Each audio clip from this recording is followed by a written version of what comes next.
ಅಪಘಾತ ಮತ್ತು ರಸ್ತೆಯ ಸುರಕ್ಷತೆ ಬಗ್ಗೆ ಹೇಳಬೇಕಾದಂಥ ಸಂದರ್ಭದಲ್ಲಿ ನಾವು 3 ಪಾಯಿಂಟ್ಸ್ಗಳನ್ನ ಹೇಳ್ತೀವಿ. ಮೊದಲನೇದು ಎಜುಕೇಟ್ ಮಾಡೋಂಥದ್ದು, ಎರಡನೇದು ಅವೇರ್ನೆಸ್ನ ಕ್ರಿಯೇಟ್ ಮಾಡೋಂಥದ್ದು, ಮೂರನೇದು ಎನ್ಫೋರ್ಸ್ಮೆಂಟ್.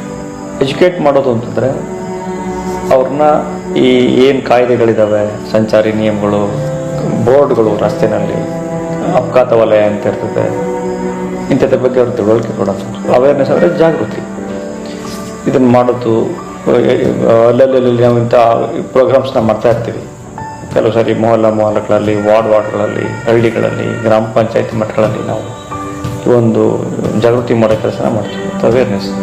ಮೂರನೇದು ಎನ್ಫೋರ್ಸ್ಮೆಂಟ್ ಅಂತಂದರೆ ಎಲ್ಲಿ ಸಂಚಾರ ನಿಯಮಗಳು ಉಲ್ಲಂಘನೆ ಆದಾಗ ದಂಡ ವಿಧಿಸೋಂಥದ್ದು. ಇಲ್ಲಿ ತೆರಿಗೆ ಸಂಗ್ರಹ ನಮ್ಮ ಉದ್ದೇಶ ಅಲ್ಲ. ನಮ್ಮ ಉದ್ದೇಶ ಏನು ಅಂತಂದರೆ ಅವರು ಮತ್ತೊಮ್ಮೆ ಈ ಥರ ತಪ್ಪು ಮಾಡದೇ ಇರಲಿ ಅಂತ. ವೇಗದಲ್ಲೇ ಹೋದರೆ ಒಳ್ಳೆಯದು. 120 ಕಿಲೋಮೀಟ್ರ್ 130 ಕಿಲೋಮೀಟ್ರ್ ವೇಗದಲ್ಲಿ ಚಲಿಸಿದರೆ ನೀವು ಸುರಕ್ಷಿತವಾಗಿ ಹೋದರೆ ಮನೆಯನ್ನು ಒಂದು 10 ನಿಮಿಷ ಮುಂಚೆಯಾಗಿ ತಲುಪೋದು ಅಷ್ಟೇ. ಅದೇ ಅಪಘಾತಕ್ಕೀಡಾದರೆ ಮನೆಗೆ ಹೋಗೋದೇ ಇಲ್ಲ. ಈ ಬಸವೇಶ್ವರ ಆಗಲಿ, ಕನಕದಾಸ ಸರ್ಕಲ್, ಯಾಕೆ ಅಂಬೇಡ್ಕರ್ ಸರ್ಕಲ್, ಜೆ ಸರ್ಕಲ್ ಆಯಿತು, ಸಿಗ್ನಲ್ ಜಂಪ್ ಆಗಲಿ ಮತ್ತು ಇನ್ನೊಂದಾಗಲಿ ಏನಾದ್ರೆ ಅಂಥ ವೆಹಿಕಲ್ನ ತಡೆದು ಫೈನ್ ಮಾಡ್ತೀವಿ. ಸಾರ್ವಜನಿಕ ತೊಂದರೆ ಆಗಲಾರ್ದಂತೆ ನೋಡ್ಕೊಂಡು ಹೋಗ್ತೀವಿ. 108 ಅಂಥವು ಏನೋ ಬಂದ್ರೆ ಈ ಸಿಗ್ನಲ್ಗಳು ಎಲ್ಲ ಸ್ಟಾಪ್ ಮಾಡಿಕೊಂಡು ಅವನು ಮೂವ್ ಮಾಡಿಸ್ತೀವಿ.